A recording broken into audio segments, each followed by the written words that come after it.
What would each of you tell your 17-year-old self? What would I stop wasting your time? So I was 17, I was working at a fast food restaurant making sandwiches. Now, the internet didn't really exist as such, but looking back on it, it was part of my journey. And I regret nothing because I ended up where I am. So would I even go back and tell myself anything is the question. If I had to, it would be to not burn so much of my time. Let's talk to the 17-year-olds who are listening. You know, do you finish your job, come home, play video games, etc.? That's what I used to do when I was 17 a little bit. What I didn't do is come home and think, okay, fuck, let's work on something new. Let's try and build something. Let's start a YouTube channel. Let's start creating content instead of consuming content.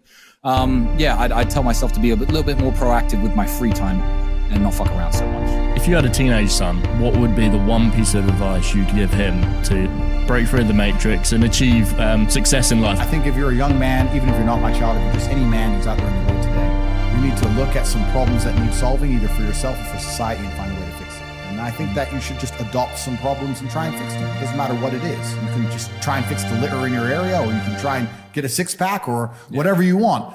Men are builders. The modern world, call me misogynistic, the modern world was built by men. Every building you're in was built by men. Every road you drive on was built by men. We're builders, we build things, and that's what you should be focused on. Have you got any advice for 21-year-olds who, I guess, seem pretty lost and they don't really know which direction to go in? What would you offer to those guys in terms of advice? Oh, I've got loads of pieces of advice. Loads. If you don't know what to do, don't go to university. Yeah. That's the first thing.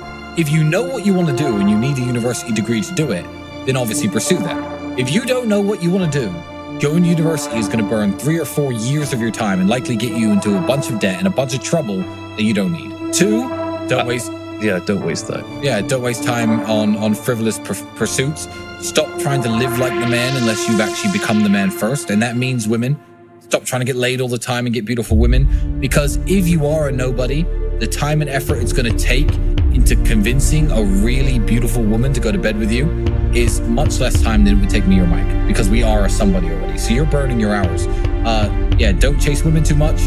Don't chase having fun too much. Don't chase clout too much. Don't try to be seen in cool places that you can't actually afford to be in. You know, Dubai is actually a very interesting example of this. I'm going to go off on a bit of a tangent here, but that's all good advice. It's simple. Dubai is a very good example of this because Dubai is a place where people can look like they're doing something big when they're doing absolutely nothing at all. Mm-hmm. There are hotels in Dubai, like the hotels I stay at, that are 1, 2, 3 grand a day, 10 grand a day. They do exist. And there are also hotels in Dubai up near the old town where, you know, the laborers and the workers stay that cost $35, $40, $50 a day. That does happen. You could fly to Dubai, and people do this, men do this, with no money. They come to Dubai with their friends. They have no money in their pockets. They have a nice shirt that they'll wear, fine. And they'll take a taxi from their really cheap hotel down to downtown, picture in front of the Burj Khalifa, click, picture in front of a Lamborghini, click. Now they're a guy with a picture in front of a Lamborghini in Dubai. They're a guy who hangs out in Dubai now. He's at the Burj Khalifa. He makes less than $1,000 a month, probably. You know, people do this. They literally clout chase based on location. And that is the biggest waste of time that I've ever heard of. You know, go on a vacation within your budget and have fun with your friends, by all means, and take your mind off trying to be somebody. But yeah, people pretend too hard today. And the effort it takes to pretend short term will make you look richer or cooler or more successful than you are. But if you take all the time that you spend pretending and actually invest it into trying to become what you're pretending to be, you'll get there. Yeah. But it will take, again, 3, 4, 5 years. I use this analogy a lot. Maybe I overuse it, but you need to find a way to some degree to escape the matrix. And I say the matrix because the matrix, the way it is designed. And you're not just talking shit because you've actually done that. I've escaped the matrix. Yeah. I've literally escaped the matrix in nearly every form. So any form of oppression no longer applies to me. I can't be canceled. No, I can say what I want. My finances are secure. I've escaped the matrix. And when I talk about the matrix, it primarily applies to men because men are the backbone of the slave force.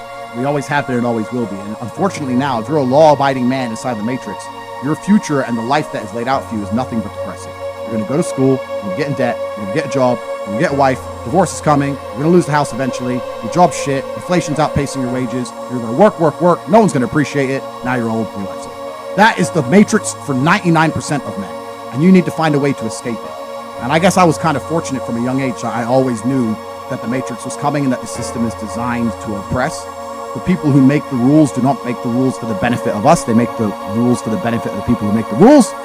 And I knew that. And I think every person intrinsically knows that. Like if it's 4 a.m. and you're sitting in a gas station and a Lambo pulls up, you're probably thinking drug dealer or criminal. You're not thinking, oh, he definitely went to school. The system is absolutely broken. It's designed to oppress. And that the majority of people who stick to the rules are going to lose. This is the knowledge that you're only going to learn the hard way.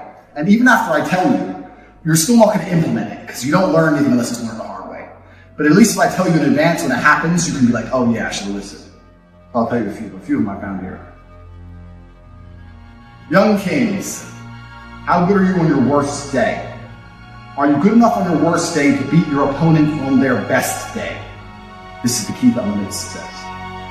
This was said to me by my team coach. He said, we have to train like you're going to fight on your worst day.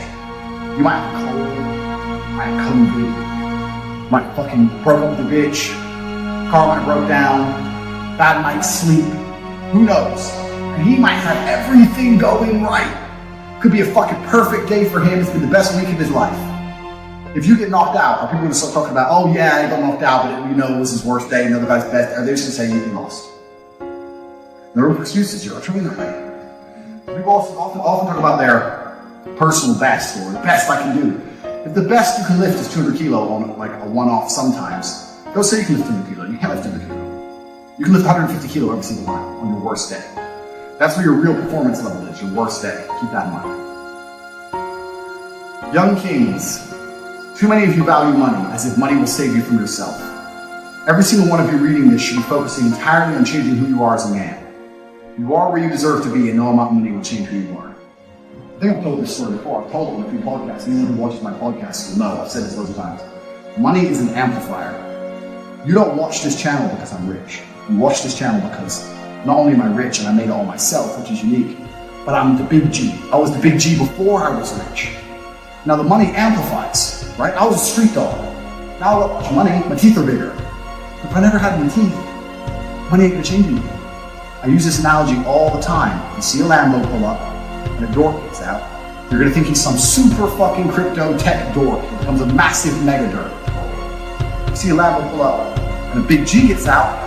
Now he's the car amplifies who the person is. It doesn't change who the person is. The car is not gonna make the geek who he is. It's just gonna amplify who you are in bucks. Money's an amplifier. So a lot of you people are out here chasing money. You need to strongly look at who you are as a character. Why I think I fight. Do I enjoy it? No. Do I enjoy training? No. Do I enjoy cutting weight? No. Am I nervous? Yes. Do I think to myself, what am I doing? Yes. Completely. Unfortunately, it's one of those things you're either born with or you're not. And the only way I can explain it, to try and make it make any sense, is that if I'm not doing something which is either extremely difficult or extremely stressful, I'm in a perpetual state of crippling boredom. I can't explain it. I see other people live their lives and they're like, oh, I can't wait for the weekend because I want to watch this movie. I think, who cares about a movie? You're looking forward to the weekend for a movie? Looking forward to the weekend to get drunk? Like, these things to me are so mundane. They mean nothing. And if I don't fight, if I'm not in a situation where I'm stressed or worried or concerned, I'm just perpetually bored. And boredom's crippling. If you're an intelligent person and you've got a good brain on your shoulders, you can't just sit there bored, you know? So most smart people take the academic route to avoid boredom. They learn, but that's never really interested me either. Although I've always been an intelligent guy and I've always done well academically, it never really interested me. And then I see people climb Mount Everest or jump off buildings or do base jumping, or the guy who jumped from space. People think, what's he doing? He's crazy. I understand. Because some people can't live normal lives. Some people cannot just function 9 to 5 office job, get drunk at the weekends. That is not for some individuals, and it's not for me. So I have to find something which keeps me physically tired enough to stop me going AWOL. And mentally tired enough. And I've chosen fighting, because without this, when I'm not in training, I wake up every day and think, okay, what am I going to do today? It's 9 a.m. on a Tuesday, I'm bored. It's just a random lifestyle, because I'm constantly looking for never-ending entertainment, and it doesn't exist. I think the only thing that could stop me fighting is if I had enough money to constantly entertain myself. Unless I'm a billionaire, I need something that keeps me focused and keeps me occupied in life. With fighting, I have to train twice a day and I have to train hard. The stress it brings in every aspect can replace fun, and my mind is occupied. It occupies me. It's the only way I can try to explain it. It occupies me, and I could never stop doing this even if I lost 100 fights. I'm not built to live a normal existence. I can't do it.